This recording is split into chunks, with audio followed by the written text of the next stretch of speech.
Anak ayam turun 10, mati 1 tinggal 9. Tuntutlah ilmu dengan sungguh-sungguh, supaya kelak tidak ketinggalan. Shalom, sugeng rawuh.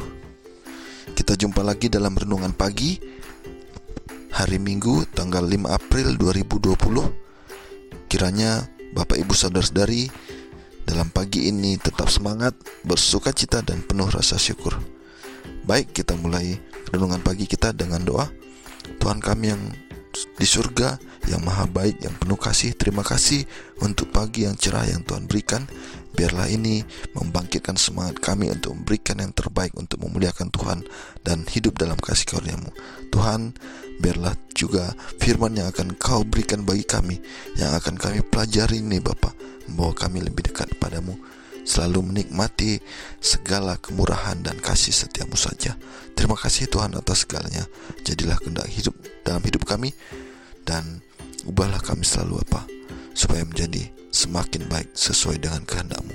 Di dalam Yesus Tuhan dan penebus kami berdoa dan mengucap syukur selalu. Amin. Saudaraku, renungan pagi kita pada saat ini berjudul pencobaan dapat menghasilkan kemenangan. Dengan ayat hafalan berbunyi, Allah setia, dan karena itu Ia tidak akan membiarkan kamu dicobai melampaui kekuatanmu.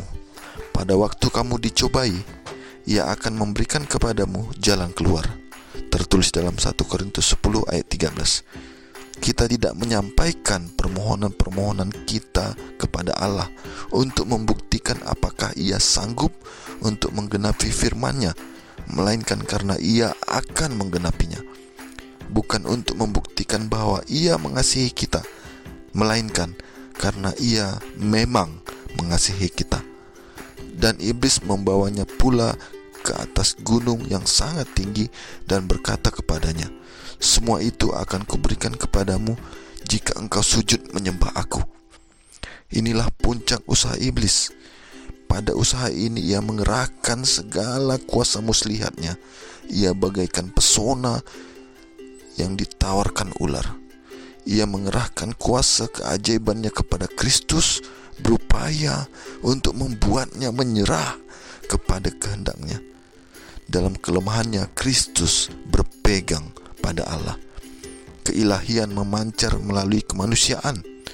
Kristus berdiri dan nyata sebagai panglima surga, dan firman-Nya adalah firman dari pribadi yang mempunyai segala kuasa.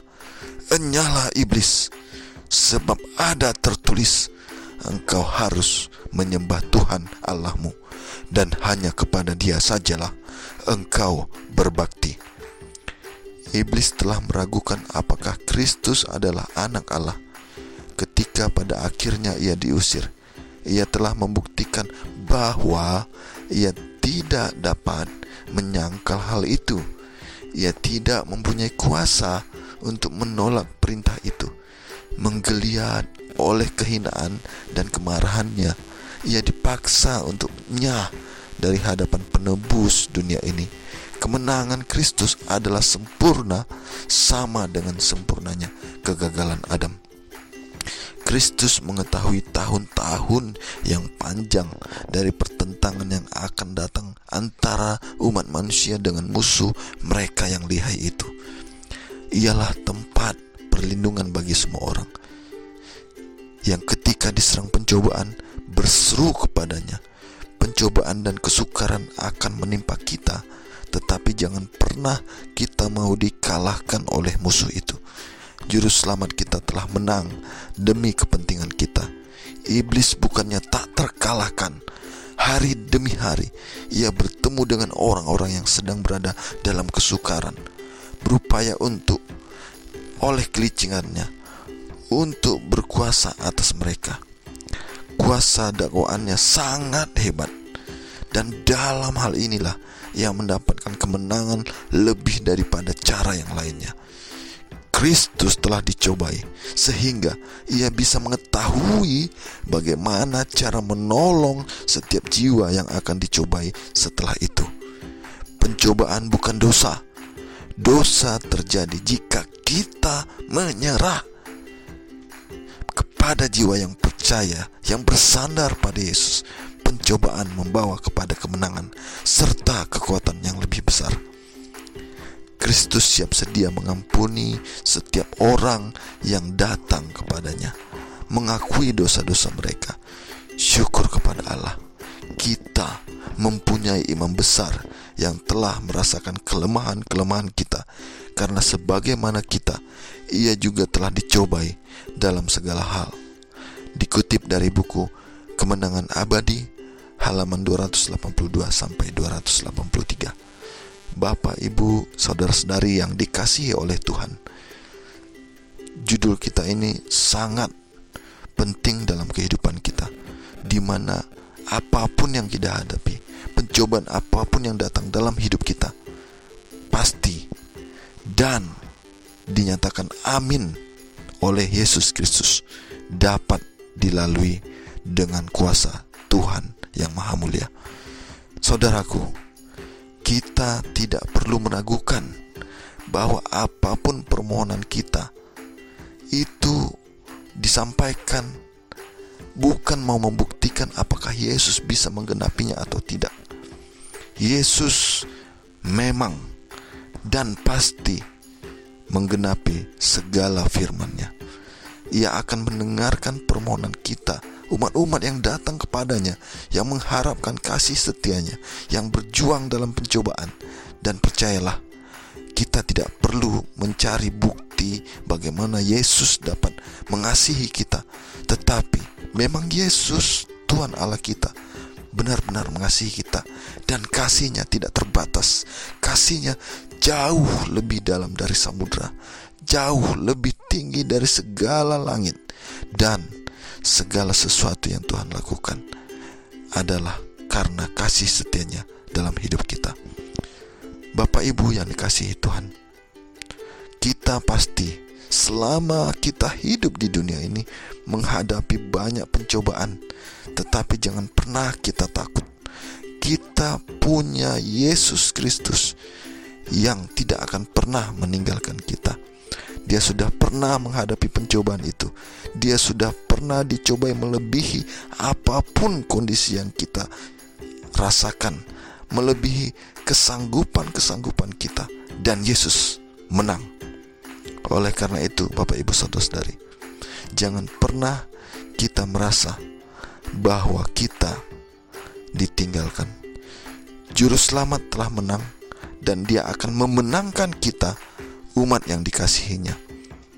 Dia tahu apa saja pencobaan dan bagaimana iblis berusaha mencobai kita, menjatuhkan kita, melemahkan iman percaya kita.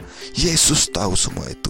Yesus tahu bagaimana kita sulitnya menghadapi tantangan pekerjaan kita, menghadapi segala kondisi yang membangkitkan emosi kita, menghadapi segala penyakit-penyakit yang ada di sekitar kita. Tuhan ada bagi kita.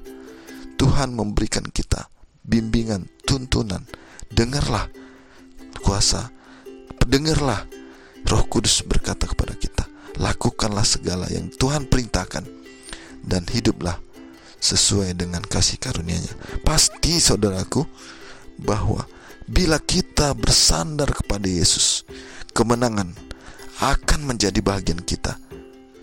Pencobaan hanya merupakan suatu jalan untuk mencapai satu kemenangan. Pencobaan hanya suatu jalan untuk menguatkan iman kita dan membentuk kita jauh lebih dewasa lagi dari hari-hari kemarin. Biarlah saudaraku, kita siap dan sedia untuk menerima kedatangan Yesus yang kedua kali, karena kita selalu ada dalam tuntunannya. Jangan kita ragu akan segala kondisi yang ada, karena Tuhan selalu memberi jalan keluar bagi kita. Baiklah, demikian renungan pagi kita pada saat ini. Kiranya Tuhan membawa kita dalam suatu kuasa yang luar biasa untuk kemenangan yang sudah dijanjikannya. Bapak Ibu, mari kita berdoa bersama-sama. Terima kasih Tuhan atas firman-Mu yang menyatakan bahwa Engkau Tuhan Yesus yang sudah menebus kami. Engkau sudah melewati segala jenis pencobaan yang terberat sekalipun, tetapi Engkau menang terhadap pencobaan itu. Biarlah Tuhan, kami tetap hari per hari, jam, menit, dan detik per detik, kami dikuatkan oleh ingatan kami bahwa Engkau Yesus sudah menang terhadap pencobaan. Biarlah kami selalu berserah padamu, bersandar pada kuasa-Mu, dan menyerahkan segala karakter, tabiat, dan kehendak kami dalam bimbingan-Mu saja, sehingga kami Tuhan bisa menang bersama-Mu dalam menghadapi segala pencobaan yang ada di dunia ini. Terima kasih Tuhan, terima kasih Bapa, terima kasih Yesus, terima kasih Roh Kudus untuk segala yang terbaik yang sudah Engkau siapkan dan Engkau berikan dan Engkau sediakan bagi kami dalam hidup kami di bumi ini dan di surga nanti. Termulialah Engkau selalu, dalam nama Yesus Tuhan dan penebus kami. Kami berdoa dan mengucap syukur selalu. Amin. Anak ayam turun 9, mati 1, tinggal 8. Ilmu boleh sedikit ketinggalan, tapi jangan sampai putus harapan. Demikian renungan pagi kita saat ini, Bapak Ibu Saudara-saudari semua. Kiranya kita dikuatkan dan kita semakin giat dalam kehidupan kita untuk memuliakan Tuhan dan mengabarkan Injil kebenaran Tuhan. Jangan pernah goyah, tetap semangat. Sampurasun, Horas.